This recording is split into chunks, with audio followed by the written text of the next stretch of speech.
Hey folks, in most families, the holidays are driven by loving, caring mothers who can't wait to get everybody under the same roof. But what happens when the mom at the center of the story is accused or convicted of destroying her own family? Well, in this Profiling Evil episode, we're going to look at high-profile women like Ruby Franke, Jodi Hildebrandt, Kouri Richins, and Lori Daybell, who will likely spend their holidays behind bars. Now, Richins' charges are still allegations. What all the holidays actually are like in prison is what I want to talk about. We'll even chat about the differences of conditions from historic Utah jails in the 1800s and how they compare to the modern world of inmate tablets, education programs, and even conjugal visits. Is spending the holidays in prison the worst thing that can happen to you? Or is living with the knowledge that you murdered or brutalized your own children the real horror?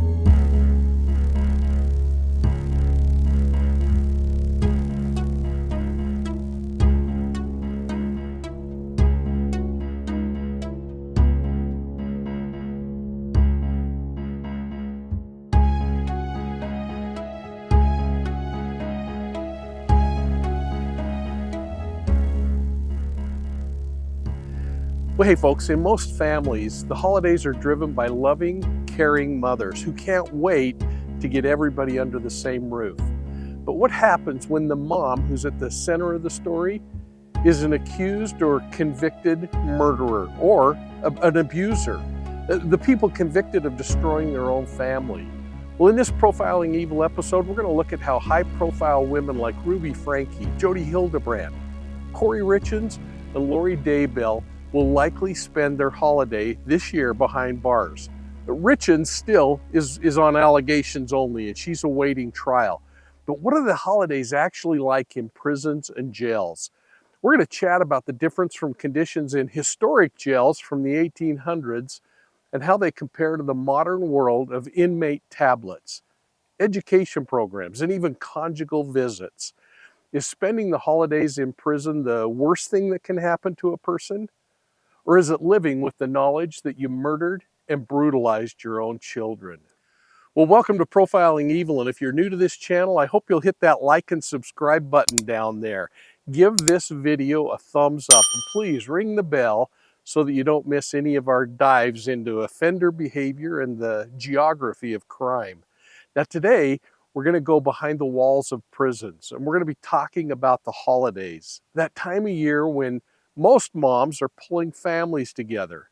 But we're going to look back at what happens when the mom at the center of the story is behind bars or facing serious criminal allegations. I also want to take you on a little road trip to places like this where some 1800 era jails in Utah remind me of how rough incarceration used to be. In fact, I'm in a little place called Silver Reef, and I'm visiting the Silver Reef Jail. This is an incredible place. And I hope you catch the imagery here as we go across kind of the barren desert, across into the red rock of Utah, and then up a little bit higher to where we can see the snow-capped mountains of Pine Mountain. It is an incredible view here, and I feel so lucky to be here. And you know, this little jail in Silver Reef, this thing has been moved a couple of times to its resting spot here at the Silver Reef Museum. But this is what jails used to be like in the 1870s to 1890s. Now, listen, in most families, the holidays don't just magically happen. They're driven by somebody, and that somebody in most homes is a mother. She's the one who starts talking about Christmas in October, who worries if there's enough homemade pie in the oven, and she's the one who stays up late wrapping gifts so the kids think that the magic of Christmas is still alive and well one more year. She's the glue that gets everybody under the same roof, even when the kids swear they're not coming this year. But the women that we're going to be talking about today, they're the opposite of that picture. These are women who, according to court and charging documents, didn't just drop the ball as parents or mentors, they weaponized the role. Some have already been convicted of horrific crimes against children. Now, one is accused and awaiting trial. That's Kouri Richins. And so she is only alleged to have committed these events. But as we head into the holidays, these are women who aren't fighting for who brings the green bean casserole. They're probably going to be fighting over phone minutes, unit rules, and the reality that the holidays are going to come and go as they sit inside of a locked facility. And this raises a really hard question. Are the holidays in prison the worst thing that a person could imagine? Or would it be more horrific to wake up knowing that the reason that you're in prison is because you murdered or brutalized your own children? You know, I've been thinking about that question a lot on this long drive home from Las Vegas, Nevada, where I just spoke at a conference. I was there talking to tow operators, cops, and community members about criminal behavior and how to lower the odds of becoming a victim. And on the way home, I decided to take a little slower route and stop at 4 old jails from the 1800s. These historic jailhouses, one in St. George, one here in Silver Reef, at least what's left of the old territorial jail in Fillmore, and the Juab County Jail in Nephi, Utah. I'm going to pull over and walk around and just look at these places. These brick boxes with barred windows, tiny cells, things they called cages back then, iron doors. They were built in an era when incarceration was more about punishment and containment than rehabilitation. And I'm not saying that the rehabilitation angle isn't the best thing. Now, the historic marker for that Juab County Jail really points out what I think all of them stood for back in those years before statehood in Utah's territory.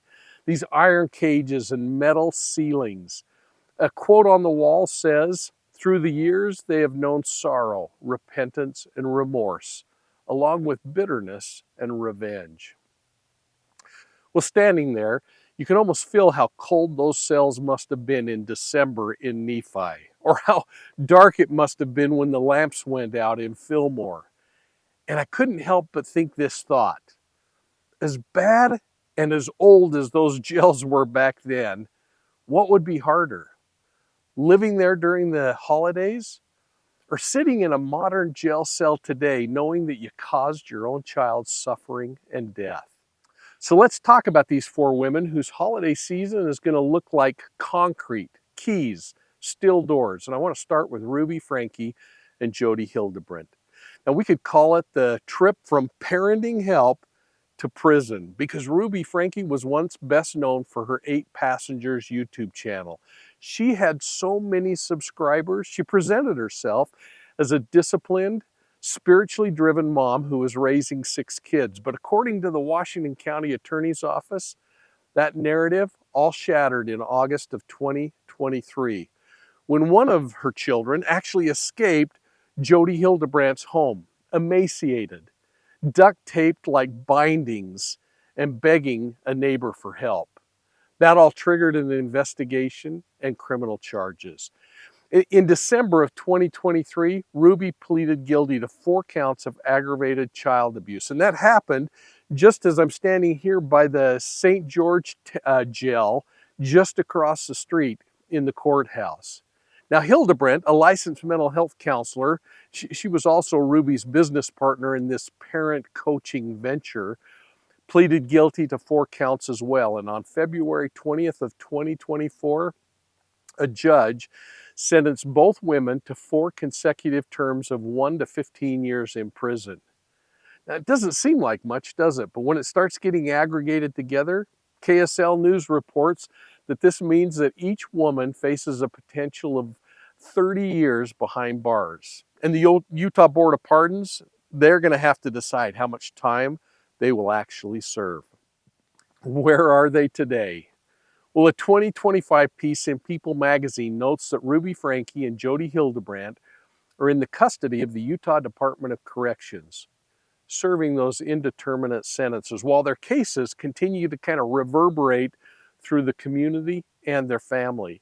And as if to underline how far Ruby has fallen, another recent People magazine story covered her ex-husband Kevin's engagement 6 months after the divorce was final. And he describes how he now has full custody of their minor kids and he's trying to rebuild a normal life. Now imagine Ruby's and Jodi's holiday season in the prison. And this isn't to garner any sympathy, folks. I'm merely stating what appears to be the realities of where their decisions landed them. I looked at Utah's inmate handbook and explains that visits, programming, even basic privileges are all tied to what they call the privilege level system, behavior-based tiers that determine things like visiting options or how much time you get out of the cell. Now, official visitation policies stress that visiting is a privilege, not a right, and it can be restricted, even suspended, based on the inmate's level and institutional safety concerns. So if they're acting up, they're probably not going to get anything at all. So for Ruby and Jodi, a holiday is going to look like an institutional schedule. There's going to be some early counts, chow line, possibly a slighter better menu if the facility does have a Christmas menu. There might be a few hours of yard or day room time extended if the staffing will allow for that. And maybe there might be a supervised visit or a call, but there's no decorating a family tree. There's no sneaking presents under the bed. There's no kids tearing into wrapping paper. You know, when former inmates talk about what holiday in prisons feel like, the descriptions are raw. There was a really cool essay titled, "I've spent 26 Christmases in prison, and not one has been merry." It was by an incarcerated writer who describes cold cells, meager holiday meals, and the pain of those 15-minute phone calls that often make the day more stressful because of the emotional whiplash and strict minute limits. A Yahoo piece, one that was collected from accounts of former inmates, also said something really interesting, saying that the life on the inside was comparable to slow torture, especially, they say, when you realize everyone else is home with loved ones and you're stuck with an institutional tray of food and concrete walls. There was another essay I read that remembers Christmas feast as incarcerated individuals had to kind of cobble together themselves and get all their canteen items, things they smuggled from kitchens, dragged onto tables and trying to assemble it into some kind of a potluck meal, hoping that prison staff didn't shut the thing down. When we talk about Ruby and Jodi getting a holiday meal, it's more like an upgraded cafeteria tray and the hope that the unit doesn't end up going into lockdown for some reason. But again, we go back to the million-dollar question, and it's whether people like Ruby and Jodi are going to reflect on the reasons that they're in prison during the holidays. In court, Ruby told the judges that she took full accountability. She apologized to her children, according to local news reporting. But accountability in a sentencing hearing and accountability at 3 a.m. when you can't walk into your child's room and just check on them to see if they're sleeping okay, those are two different things. And this is where our instincts really kick in, because most of us don't feel sorrow for them. We still feel a little bit of anger. We vilify, and that's, I think, because of the idea that a mother turning her home into what prosecutors have described as concentration camps is almost unbearable, even for us. It feels safer to label them as monsters than to mourn what they chose to become. Now, there are a couple of convicted examples that I want to talk about. I want to talk about someone who's not convicted first, though. And this distinction really matters because Kouri Richins, the Utah mom accused of poisoning her husband Eric, if you remember that, they say she poisoned him with fentanyl in March of 2022, later to write a children's book about grief. Well, she's been charged with aggravated murder and other counts, but there's still allegations. She's pleaded not guilty, and she's not been found guilty in a court of law. Now, her case has been moving and shifting through the system. Summit County recently amended the charges to align with a judge's order that, according to reporting, said that just within the last month, that her defense team was seeking new bail hearings after a key witness recanted his claim. His claim was that he supplied some of that fentanyl. He said he only sold her Oxycontin, and he denies ever providing fentanyl at all. Well, Richins has been denied bail, and Court TV covered that in November of 2024 in a hearing where the judge ruled that she would remain behind bars as she awaited trial. And as of now, she's still in custody, presumed innocent under the law, but living the day-to-day reality of pretrial detentions. Holidays in jails, especially county jails, can be even more disorienting than long-term prisons. The rhythm is different. Pretrial detainees don't have the same access to programming or work assignments that somebody in prison would have. They're kind of in limbo with court dates hanging over them. So picture Christmas Eve in a county lockup for somebody like Kouri Richins. And this isn't her first Christmas Eve there. The day probably started like any other. Loud voices on the tier, trays of breakfast clamoring around, maybe slid under the doorway, I don't know. A day room that smells like whatever was on the menu. Perhaps in the corner, a TV's playing a holiday movie. Maybe not. Movement is dictated entirely by the shift supervisor. You might want to call home, but so does everybody else. And the phone list becomes a battleground of its own.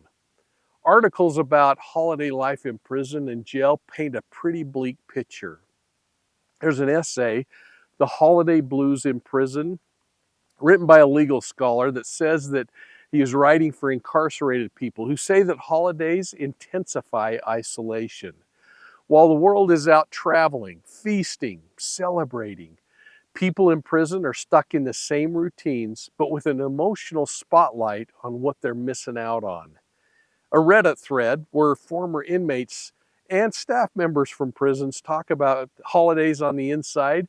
They describe the small perks, maybe a piece of pie, a slightly better meal, or a bit more time in the day room. But the overwhelming theme is that the holidays underline the absence of what they've created. And that takes away from any joy they might feel. One prison employee wrote that inmates might get a special meal and dessert and a bit more daytime programming, but for many, it's just another day packed with emotional weight. So for Kouri Richins, it means two layers of pressure. The immediate stress of the cold, noisy, restricted environment during the holidays, and the larger anxiety of a high-stakes homicide trial that's on the horizon.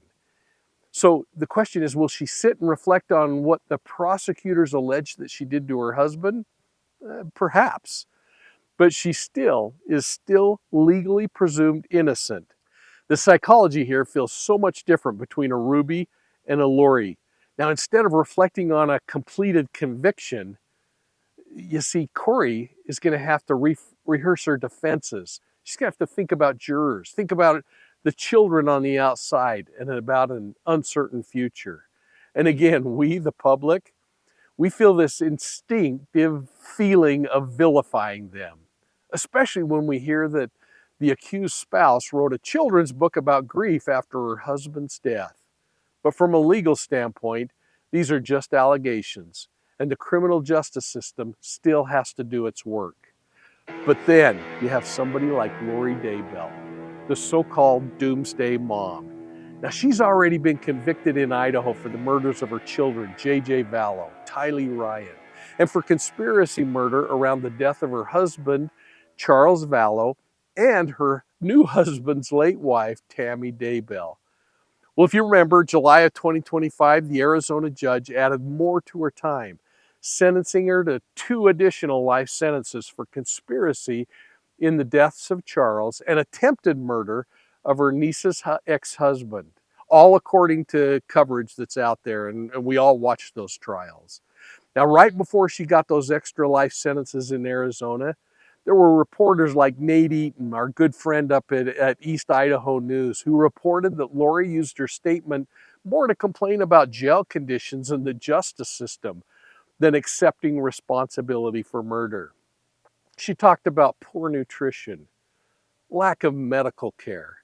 She essentially said if she were guilty, she would be sorry, putting the whole thing in a conditional tense. And this tells us a ton behaviorally. People who are truly at the acceptance stage of accountability drop the if word. They might argue about details, but they don't say, if I did this. Lori's distancing language suggests that she still is trying to frame herself as a victim. Now, imagine what Christmas or the holidays look like for somebody in Lori's situation. And we're not talking about a short stretch. We're talking about multiple life sentences. Now think about all those multiple probations that she lived, those pre-Earth lives that she said she lived. She's now in a high security facility, likely with limited movement. She's got guarded contact and she got a lot of time alone with her thoughts. She might get a holiday tray. She might even get a supervised visit or a phone call if the system allows. But the reality is that Christmas is one more day in a long string of days in which she is never going home. First-person accounts of long-term prison time make this point really vivid, in my opinion. In the essay mentioned earlier, the writer describes 26 holidays behind bars. No family gatherings, no special meal, no gifts, no visits, just a cold cell in an old prison, the smell of sewage and paper-thin mattresses. And while we might think, oh, that's really horrid, what about the people that maybe were murdered by him that will never have a holiday? Now, another piece from Harper's years earlier described how denial of holiday observances combined with harsh prison policies fuels anger, tension, and even riots in some of these institutions. So, when we picture Lori on Christmas morning, it's not going to be a Hallmark movie version of A Prison Christmas. It's more like a stripped down day where the only difference is that the TV might have a holiday program on. The chow line might make a little more effort. I don't know. But the question again goes back to, will she reflect on JJ and Tylee and Tammy and Charles? Maybe Joe Ryan. She might, but in her own words, she framed those victims as happy and busy people somewhere in a spiritual realm. And she describes herself as being misunderstood and mistreated. That's not the language of somebody who's ready to sit in the full weight of what they've done, at least not yet.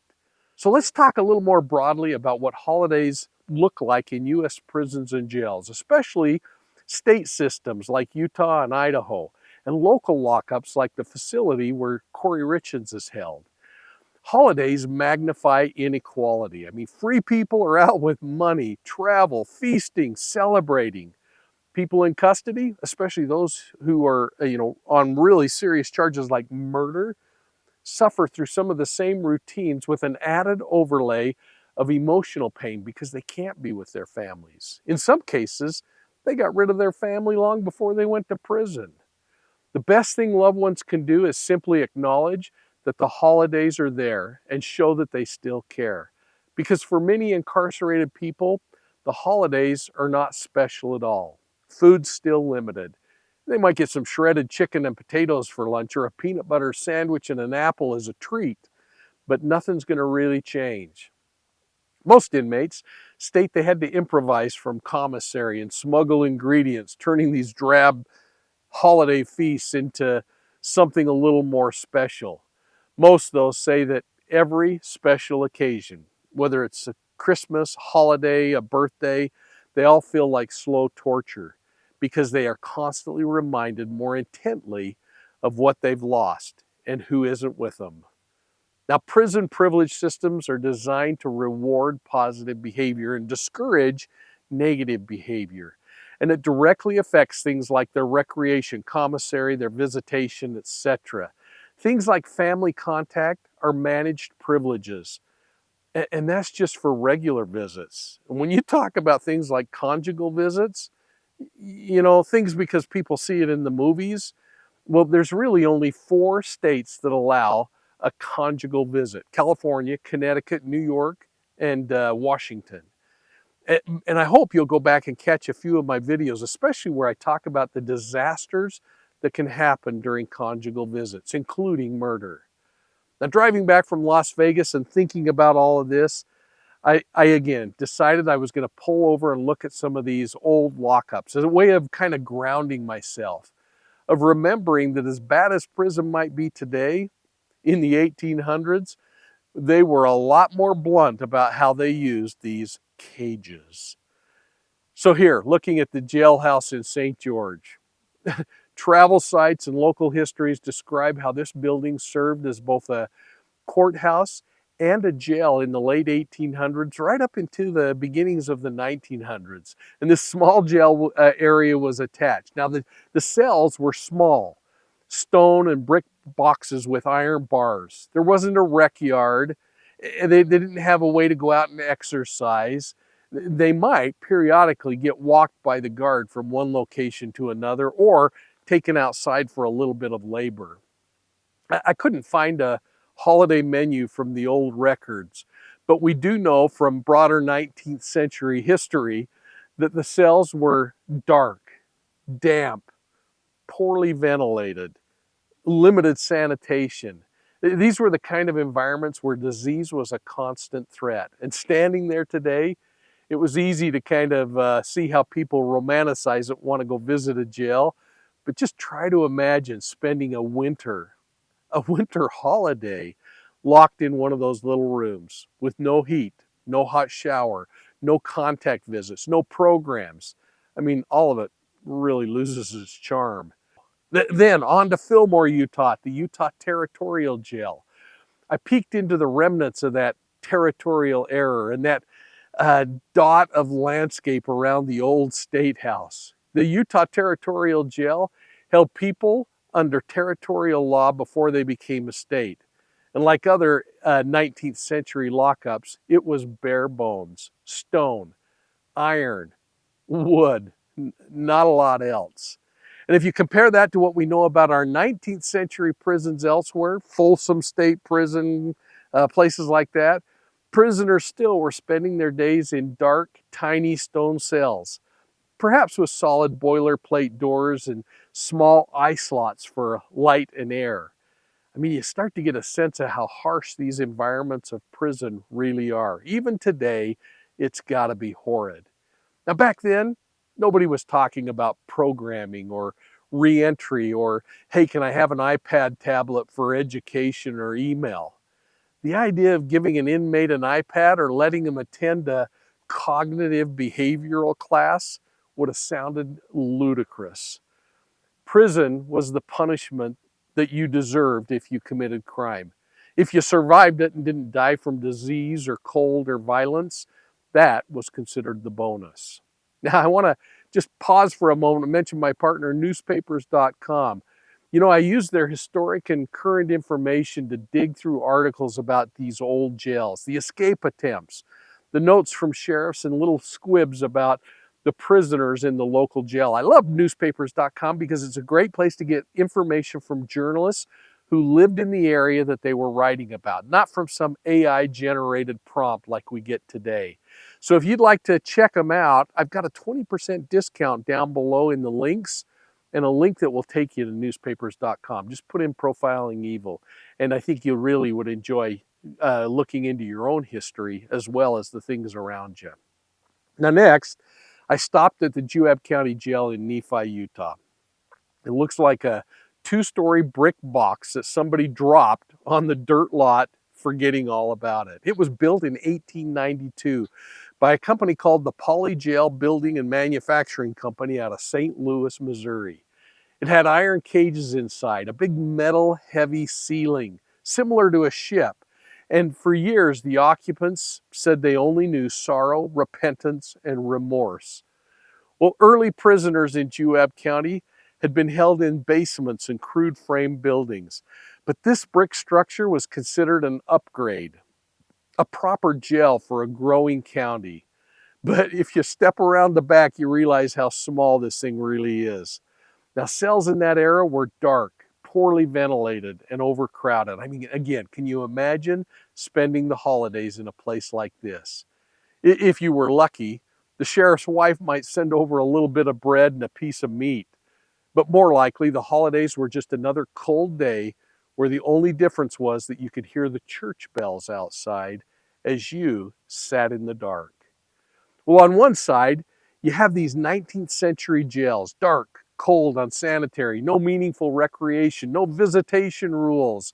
You got a sheriff who decides day by day what you're doing. On the other side, you have today's modern prisons. Still harsh, still dangerous, still full of trauma, but layered with modern elements. Tablets, iPads, education programs, religious services, carefully regulated visits. In a handful of states, you might even luck out and get a conjugal visit. Yet when you listen to the people who've done time, they tell you that even in today's modern facilities, the holidays can feel like the worst day of the year. It's a day when the world screams joy, while your reality is nothing but horror. Now, drop in people like Ruby Franke, Jodi Hildebrandt, Kouri Richins, Lori Daybell. Each of them, in their own way, is associated with the destruction of a family. In Ruby and Jodi's case, the courts found that they brutally abused children, claiming that they were helping them. In Lori's case, juries found that she participated in the killing of her own children and conspiring in the deaths of two others, her husband and her new lover's wife. In Kouri Richins' case, prosecutors are alleging that she poisoned her husband and then wrote a book about grief. Allegations that haven't been proven at trial yet. They're still being challenged aggressively, and we need to remember they're only alleged at this point. But when we ask, are the holidays in prison the worst thing that could happen to somebody? We got to add a second question. Or would it be worse to wake up in that cell on Christmas morning knowing that the reason you're there is because you murdered your children? That is the catastrophe, and you don't get access to them ever again. For a lot of us, again, our instincts are going to say, good, let them sit there and rot. We'll vilify them because betrayal is so deep. But these aren't strangers in ski masks. These are mothers in this case, counselors, spouses. They violated a role that we consider almost sacred. But even as we acknowledge that instinct, we can also use this as a teaching moment. Because if you're somebody out there who's watching this and you're playing with the idea that you're never going to get caught for being abusive, or that what you're doing just isn't that bad, or you justify abuse as just being a strict parent, remember these cases. Remember the Jodis and the Rubies, that strict discipline can turn into crime. Remember Lori's apocalyptic fantasies that ended in shallow graves and lifetime sentences. Folks, remember that the holidays in prison aren't candles and cocoa. It's cold. It's controlled. And for many, it's exactly what one incarcerated writer wrote and called it. Another day where there's no joy, no visit, and the world has moved on without you. The only thing that I could imagine being worse is realizing that you killed your children or that you permanently hurt your child. And you can never step back into a living room and fix that. I'd really like to know your thoughts on this, folks, and I hope you'll enter your comments down below. I want to thank you for joining me on this episode where I moved from a conference in Vegas to these old 1800 jail cells. And I hope that you have the best of holiday seasons, that you're surrounded with loved ones. And if you don't have family close, that you have friends that you can lean on and be able to spend some time with. Hey, watch for Profiling Evil on Facebook, Instagram, YouTube, and Twitter, even on TikTok. And if you like your true crime on the go, I hope you'll check out Profiling Evil's audio podcasts on your favorite podcast platform. I am so thrilled to announce the joining of Profiling Evil with Gamut Podcast Network for all of our audio podcasts. And I want to invite you to join us on February 3rd for our landmark podcast, Gardens of Evil.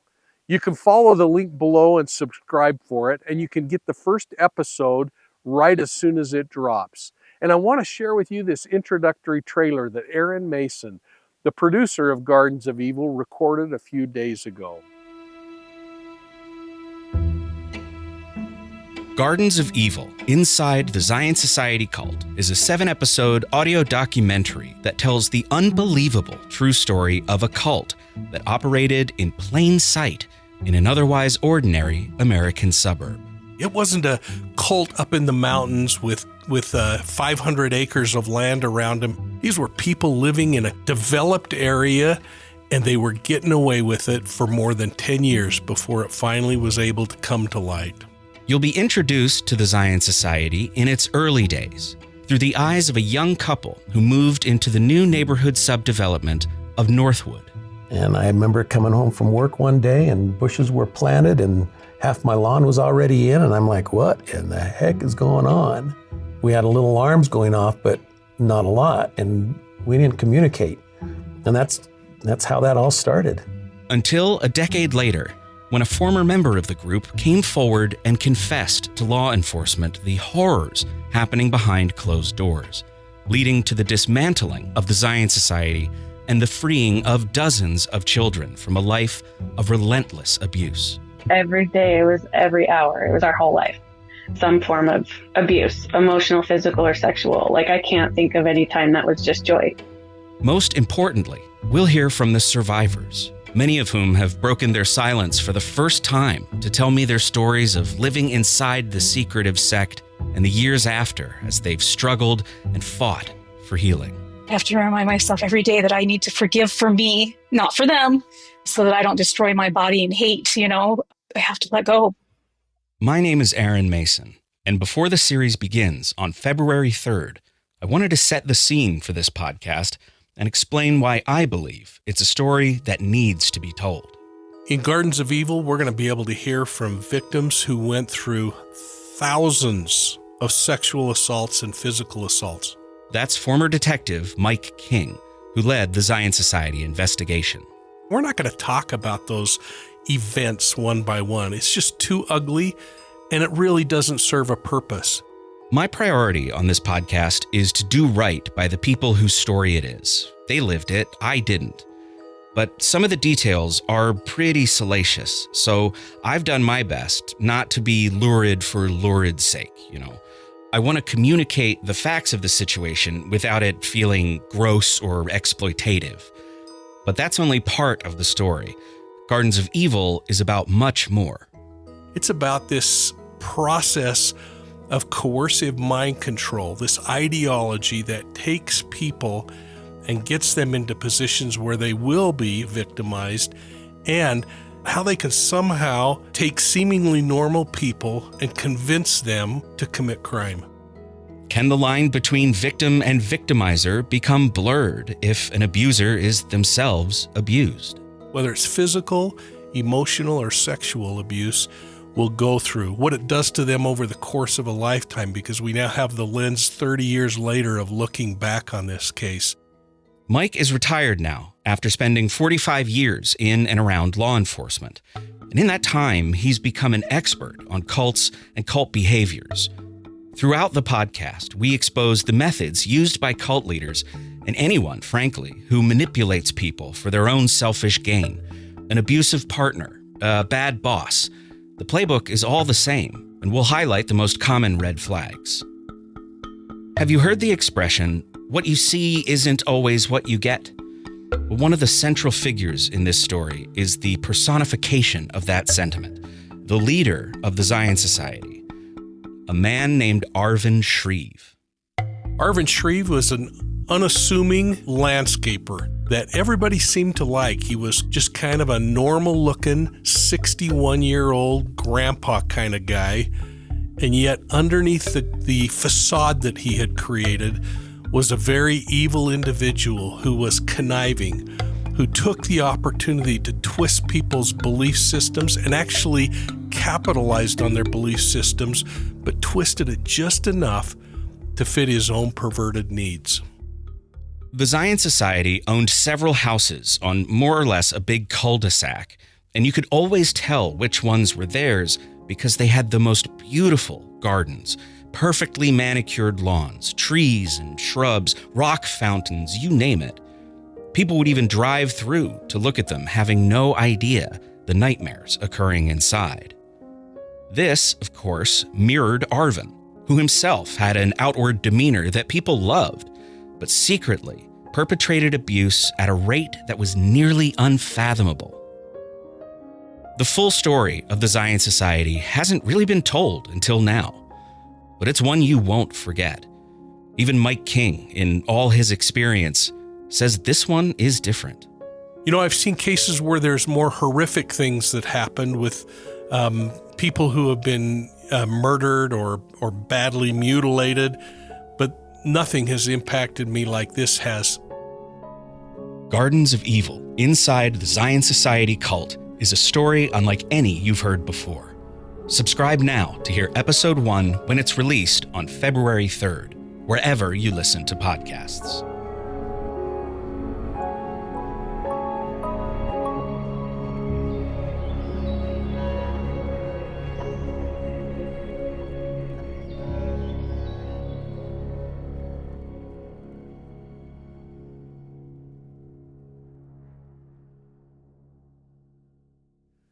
Well, please check out profilingevil.com, where you can sign up for our digital newsletter, The Bolo. You can also dig deeper into cases and explore the site. And while you're there, please consider picking up one of my books. I think they'd make a great Christmas gift. And if you live in the United States, I'll sign it and I'll ship it to you for free. Otherwise, you can get my books through Amazon.com worldwide. Hey, thanks for your support of Profiling Evil. We'll see you soon at the next crime scene.